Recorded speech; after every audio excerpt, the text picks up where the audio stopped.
Selanjutnya, pemirsa, sekelompok orang dari Ciputat, Tangerang Selatan, Banten menggerebek sebuah rumah yang diduga melakukan praktek dukun santet. Buntut dari peristiwa tersebut, tim Gegana Polda Haryanto, terduga dukun santet di Ciputat, Tangerang Selatan sebagai tersangka.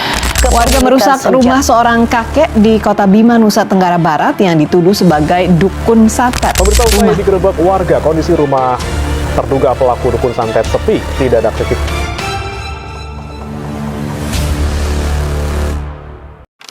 Negatif logika mistik. Dalam masyarakat merujuk pada pola pikir atau keyakinan yang irasional dan mistis, yang berdampak buruk pada individu maupun kelompok. Di berbagai komunitas, fenomena ini sering berkembang karena dipengaruhi oleh tradisi, budaya, agama, atau kurangnya pendidikan yang kritis.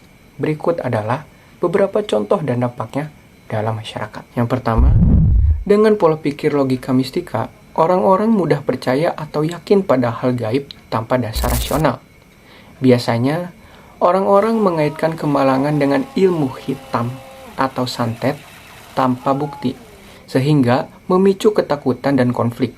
Ini tentu menjadi masalah besar karena bisa jadi tuduhan yang tidak berdasar dapat menyebabkan permusuhan, pengucilan, atau bahkan kekerasan. Selanjutnya, ketaatan buta pada pemimpin spiritual atau mistis. Masyarakat biasanya percaya mengikuti arahan pemimpin yang mengklaim memiliki wahyu atau kekuatan khusus tanpa mempertanyakan logikanya. Ini berdampak rentan terhadap eksploitasi, baik secara finansial, psikologis, maupun sosial. Yang ketiga, pengobatan alternatif yang tidak ilmiah. Menolak pengobatan medis modern demi ritual atau obat tradisional yang tidak teruji secara ilmiah, ini dapat membahayakan kesehatan karena tidak dapat mendapatkan perawatan yang tepat. Yang keempat, praktik ritual yang merugikan. Contoh ritual yang melibatkan pengorbanan hewan atau manusia, atau praktik-praktik berbahaya seperti merendam bayi di air panas untuk menyembuhkan. Ini menyebabkan penderitaan fisik dan moral. Berikut adalah faktor-faktor penyebab mengapa hal-hal ini bisa terjadi. Yang pertama, minimnya pendidikan yang kritis. Yang kedua, pengaruh budaya tradisi nenek moyang. Yang ketiga, kebutuhan akan ketidakpastian.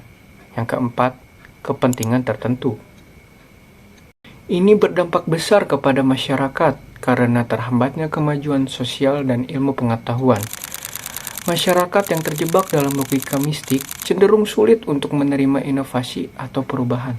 Selanjutnya, kerugian ekonomi. Banyak masyarakat yang rela menghabiskan uang untuk hal-hal mistis yang tidak memberikan hasil yang nyata, seperti konsultasi paranormal atau ritual tertentu. Terakhir, eksploitasi dan penyalahgunaan. Pemimpin spiritual palsu atau dukun dapat memanfaatkan kepercayaan ini untuk kepentingan pribadinya. Begitu besar dampak yang diberikan oleh logika mistika. Untuk itu, kita harus tahu betul cara mengatasinya sebagai berikut. Yang pertama, pendidikan kritis dan sains. Mengajarkan logika, metode ilmiah, dan berpikir kritis sejak usia dini. Yang kedua, dialog terbuka. Memberikan ruang bagi masyarakat untuk berdiskusi dan memahami perbedaan antara kepercayaan dan kenyataan yang objektif. Yang ketiga, hukum dan regulasi. Menindak tegas praktik-praktik mistik yang merugikan seperti penipuan.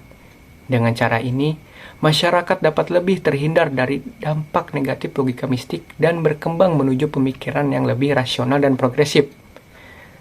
Sekian dari gua. Maaf bila ada kurangnya. Wassalamualaikum warahmatullahi wabarakatuh. Terima kasih.